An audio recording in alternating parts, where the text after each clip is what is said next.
Central modern BA BEd college की online class में आप सभी का पुनः स्वागत है।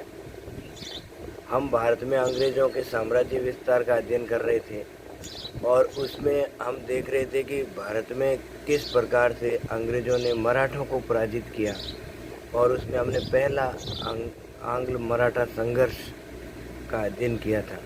और प्रथम आंग्ल मराठा संघर्ष के बाद जो अंतिम जो ये अंत है वह सालबाई की संधि के साथ हुआ।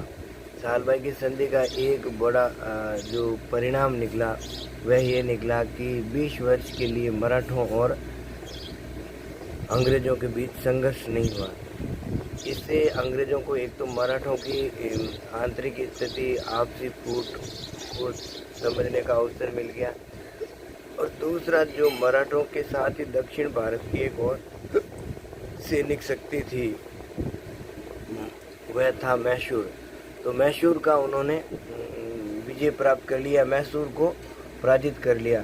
तो इसलिए उन्हें अंग्रेज़ों को सबसे बड़ा फ़ायदा तो यह उन्हें दो शक्तियों को साथ में सामना नहीं करना पड़ा।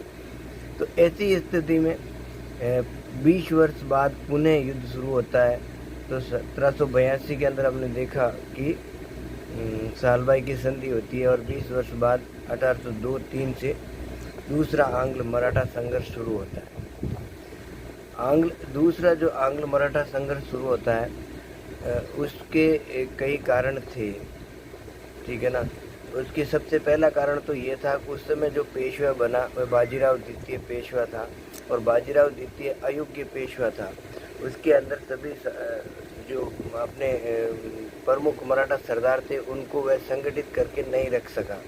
तो एक सबसे बड़ी बात तो ये थी कि जो बाजीराव द्वितीय पर सामान्यतः नाना फडणवीस का जो अधिकार था यूँ कहें या उसका जो वर्चस्व था, तो बाजीराव द्वितीय उससे छुटकारा पाना चाहता था, जबकि नाना फडणवीस का निस्संदेह बाजीराव द्वितीय पर अधिकार था, लेकिन वह पेशवा का या यूँ कहें मराठा राज्य का भला ही चाहता था। अंततः जब इससे छुटकारा पाने के लिए वह सिंधिया की पास गोद में चला गया, यूँ कहें बाजीराव, और ये उसके लिए भी घातक रहा और मराठा राज्य के लिए भी घातक रहा। और बाद में सबसे बड़ी बात ये थी कि मराठा सरदारों को संगठित रखने में असफल रहा, क्योंकि मराठा सरदार अपने विभिन्न शक्तियों में विभाजित हो गए और अपने नेतृत्व को अपने हिसाब से करने लगे। तो बाद जो मराठा राज्य एक संगठित शक्ति था, जो एक से संगठित थे, जब एक शक्ति के रूप प्रतीक थे, मराठा शासक शिवाजी ने जो मराठों को संगठित किया वही मराठा शक्ति आगे चलकर विभिन्न सरदारों में विभाजित हो गई। पेशवा, सिंधिया, होलकर, गायकवाड़, भोसले, इस प्रकार से ये सभी अपने वर्चस्व को लेकर आपसी द्वेष रखते थे। तो दूसरा बड़ा कारण ये भी था क्योंकि अंग्रेज अब इनको समझ रहे थे कि इनके आपसी द्वेष। और जब नाना फडणवीस की मृत्यु हो गई 1823 में, नाना फडणवीस की मृत्यु हो गई। नाना फडणवीस एक वह व्यक्ति था जिसने अंग्रेज़ों के खिलाफ कह दें या निजाम के खिलाफ कह दें मराठों को संगठित रखने का कार्य उन्होंने किया। निसंदेह नाना फडणवीस कोई बहुत पावरफुल बंदा, बॉडी बिल्डर नहीं था, लेकिन मानसिक रूप से, शारीरिक रूप से तो कमज़ोर था, इसलिए सैन्य सहयोग नहीं किया, लेकिन उसने सभी को संगठित रखने का जो कार्य किया, मराठा शक्ति को बहुत महत्वपूर्ण स्थान तक उसे ले जाने का श्रेय जाता है।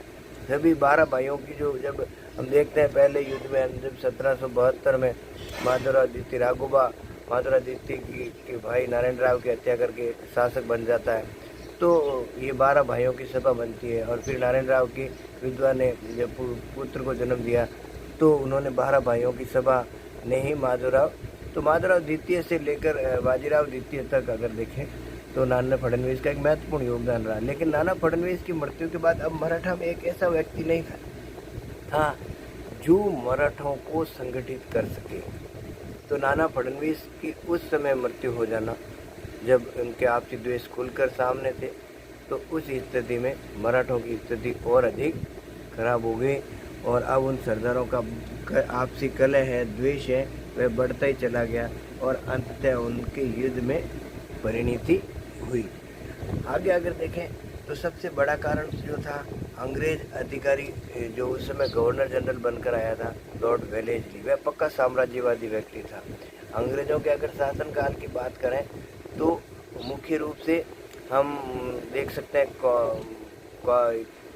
लॉर्ड क्लाइव और वेलेस्ली और डलहौजी, इनका बड़ा योगदान है। तो साम्राज्यवादी विचारधाराओं में अगर देखें, जिनकी योजना ही ब्रिटिश साम्राज्य का विस्तार करना थी, तो उनमें सबसे प्रमुख व्यक्ति था लॉर्ड वेलेस्ली।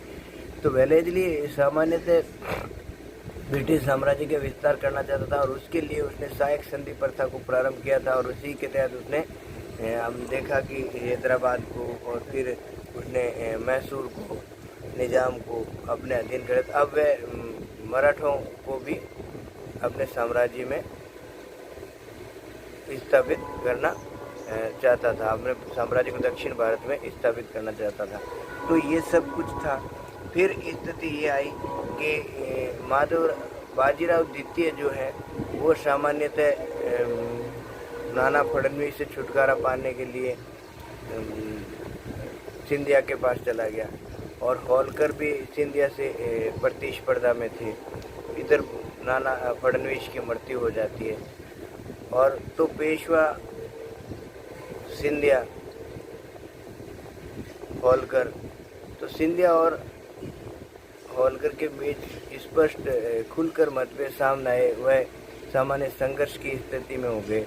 तो जब होलकर और सिंधिया के बीच संघर्ष चल रहा था, उस स्थिति में पेशवा ने होलकर के भाई बिट्टू, जसवंत जी होलकर के भाई बिट्टू जी होलकर की हत्या करवा दी।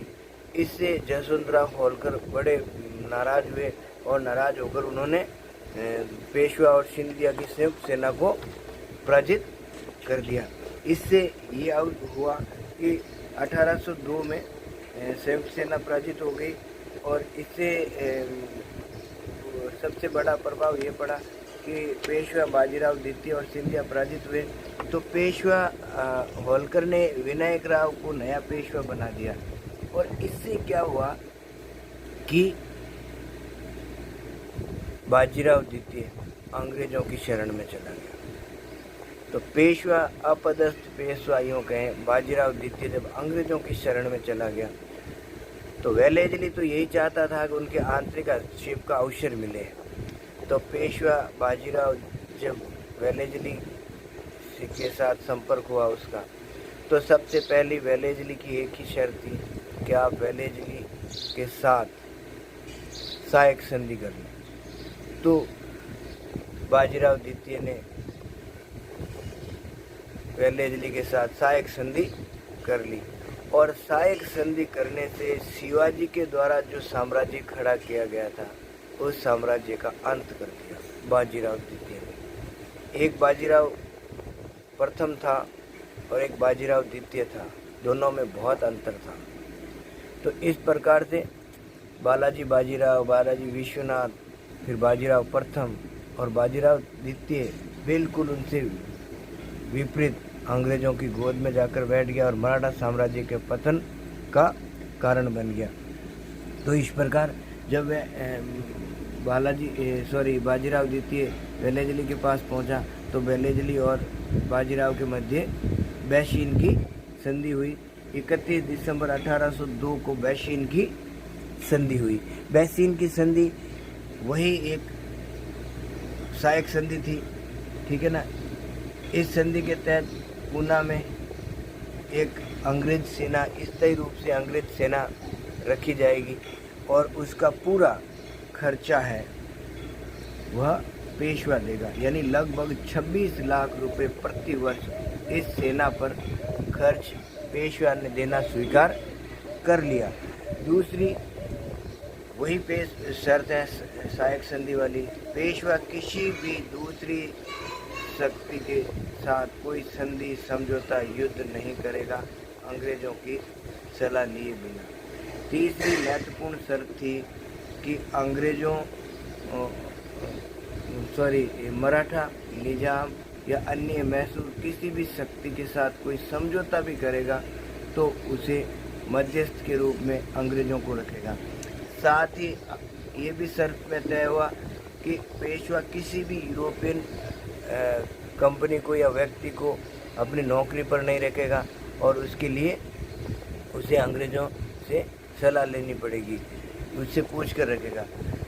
ये भी तय हुआ कि अंग्रेज़ किसी प्रकार से एक रेजिडेंट रखना भी स्वीकार कर लिया और जो उसके आंतरिक मामलों में हस्तक्षेप नहीं करेंगे। लेकिन समय के साथ सब कुछ हुआ और सबसे बड़ी बात ये थी कि सूरत जो शहर है वह अंग्रेज़ों को सौंप दिया गया और अब सूरत का काया पलट होगा और बाद की स्थिति जो सूरत कमज़ोर हो गया था आर्थिक रूप से मध्यकाल के अंदर एक महत्वपूर्ण नगर रहा, अब इसमें एक बार पुनः नगर के में अच्छे विकास कार्य होंगे। तो सूरत शहर है अंग्रेज़ों को सौंप दिया गया। और सबसे महत्वपूर्ण बात ये थी कि निज़ाम पेशवा जो निज़ाम के साथ वहाँ से चौथ वसूल करता था, उसने चौथ वसूल का अधिकार भी छोड़ दिया। तो इस प्रकार अगर देखें तो बाजीराव द्वितीय ने बैसीन की संधि करके अंग्रेज़ों के साथ बैसीन की संधि करके मराठा साम्राज्य को पतन की ओर धकेल दिया। तो इस प्रकार अगर देखें तो बाजीराव ने 1803 में अंग्रेज़ों के सहयोग से संरक्षण से पुनः पेशवा बन गया, लेकिन मराठा साम्राज्य के विघटन को उसने बहुत नज़दीक ला दिया। मराठा राज्य का इतिहास लिखने वाले सरदेसाई मानते हैं या वह लिखते हैं कि बैसीन की संधि ने शिवाजी द्वारा स्थापित मराठा स्वतंत्रता का अंत कर दिया। अब वे अंग्रेज़ों के गुलाम बन गए और साथ ही अंग्रेज भी अब मराठों की आंतरिक जो षड्यंत्र है, संघर्ष है, उसमें फंस गए। उनको भी एक बार समझ में नहीं आ रही थी कि करें क्या, किसके साथ जाएं। फिर ये युद्ध के अगली जो परिस्थिति होती है उसमें सबसे पहले अंग्रेज़ों को पता था कि मराठों के पास एक विशाल शक्ति है, सिंधिया, भोसले, होलकर, इनके पास एक विशाल सेना है, लगभग 2.5 लाख के लगभग सैनिक हैं। तो ऐसी स्थिति में अंग्रेज उन्हें पराजित नहीं कर सकते आसानी से। वेलेस्ली ये मानता था कि अंग्रेज़ों मराठों के पास फ्रांसीसियों के सहयोग से एक बड़ी प्रशिक्षित सेना है। अतः उन्होंने दूसरा जो आंग्ल मराठा संघर्ष है उसको 2 भागों में लड़ना, उत्तरी भाग का अलग।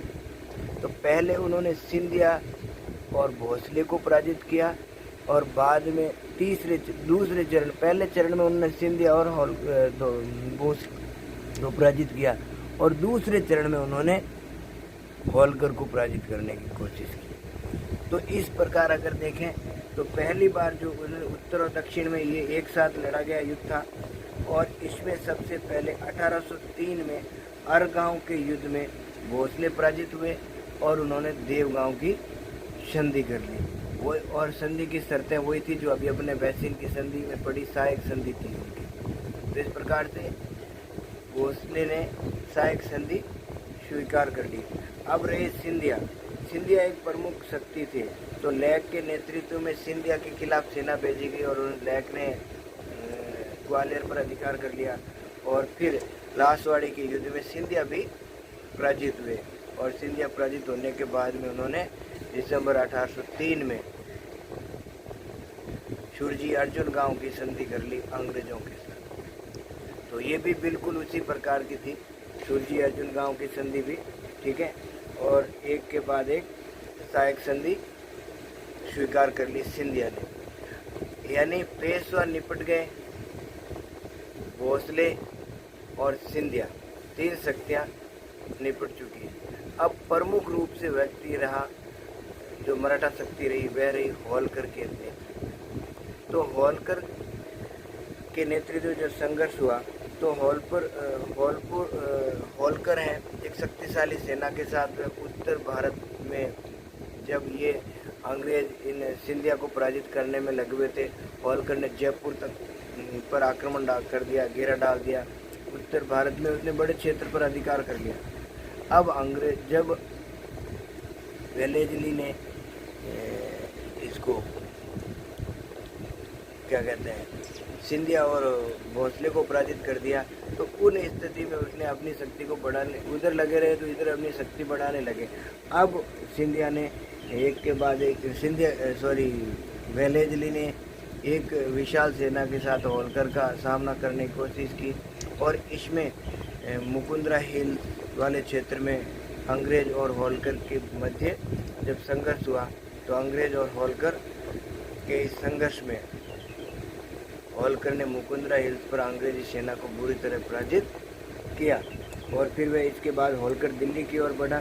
फिर भरतपुर के पास डीग वाले क्षेत्र में होलकर और अंग्रेजी सेना के बीच संघर्ष हुआ, जिसमें होलकर पराजित हुआ। फिर फर्रुखाबाद में फिर संघर्ष हुआ, फिर पराजित हुआ होलकर। फिर होलकर वहाँ से भागकर भरतपुर के शासक के यहाँ शरण ली। भरतपुर के शासक ने होलकर को शरण दी, और एक ऐसी सुदृढ़ स्थिति बन गई अब होलकर की कि भरतपुर के जाट राज्य, जाट शासक के उनके सहयोग से अब मराठा और जाट संगठित हो गए, और अंग्रेजों ने लाख कोशिश की भरतपुर के दुर्ग लोहागढ़ को तोड़ने की, लेकिन वो उसे नहीं तोड़ पाए। यानी भरतपुर के दुर्ग को लोहागढ़ इसीलिए कहा जाता है जबकि वह मिट्टी का बना दुर्ग है। इसकी चारों ओर मिट्टी की एक बड़ी दीवार खींची गई। लॉर्ड लेक ने बहुत कोशिश की भरतपुर को तोड़ने की, कॉर्नवालिस ने भी इस पर प्रयास किया, लेकिन वह सफल नहीं हुआ, और कॉर्नवालिस की तो वहाँ मृत्यु भी हो गई। तो अंततः होलकर के साथ उन्होंने देखा कि होलकर और जाट राज्य को पराजित करना मुश्किल है, अतः अंग्रेजों ने होलकर के साथ ये युद्ध है वह निर्णय अनिर्णित रहा। अंततः उनके साथ राजपुर 1806 को, जनवरी 1806 को राजपुर घाट की संधि की, और उसके तहत सामान्यतः होलकर को उत्तरी क्षेत्र से अपना दावा त्यागना पड़ा, जयपुर वाले क्षेत्र है, ठीक है। साथ ही नर्मदा नदी के पश्चिमी क्षेत्र पर उन्होंने अपना अधिकार छोड़ दिया, और साथ ही अंग्रेजों ने भी जो टोंक है, रामपुर है, वो क्षेत्र है उसको लौटा दिए, और साथ में होलकर ने ये भी वचन दिया अंग्रेजों को कि राजपूताना के आंतरिक मामलों में हस्तक्षेप नहीं करेंगे। तो इस प्रकार होलकर भी देखें तो इस युद्ध में अनिर्णित युद्ध के साथ अंग्रेजों के साथ लगातार चलने वाले संघर्ष का राजपुर घाट के साथ समझौता हो गया, और इससे स्थिति मराठों की शक्ति को और अधिक वो समझने में वेलेस्ली को अवसर मिला, और अंततः दूसरा युद्ध राजपुर घाट की संधि के साथ समाप्त हुआ। यानी दूसरा आंग्ल मराठा युद्ध है वह दो भागों में लड़ा गया, साथ साथ लड़ा गया उत्तर और दक्षिण भारत में। दक्षिण भारत में सिंधिया पेशवा सबसे पहले ही अंग्रेजों की शरण में चला गया, क्योंकि उसके अंग्रेजों की शरण में जाने से ही वेलेस्ली को आंतरिक मामलों में हस्तक्षेप करने का अवसर मिला। तो पहली बात थी कि भोसले और सिंधिया को पराजित किया, और उत्तर भारत में उन्होंने होलकर के साथ संघर्ष किया। युद्ध अनिर्णित रहा, लेकिन अंततः उसे राजपुर घाट की या राजघाट की संधि करनी पड़ी जनवरी 1806 में। तो इस प्रकार से द्वितीय आंग्ल मराठा संघर्ष यहाँ समाप्त हुआ।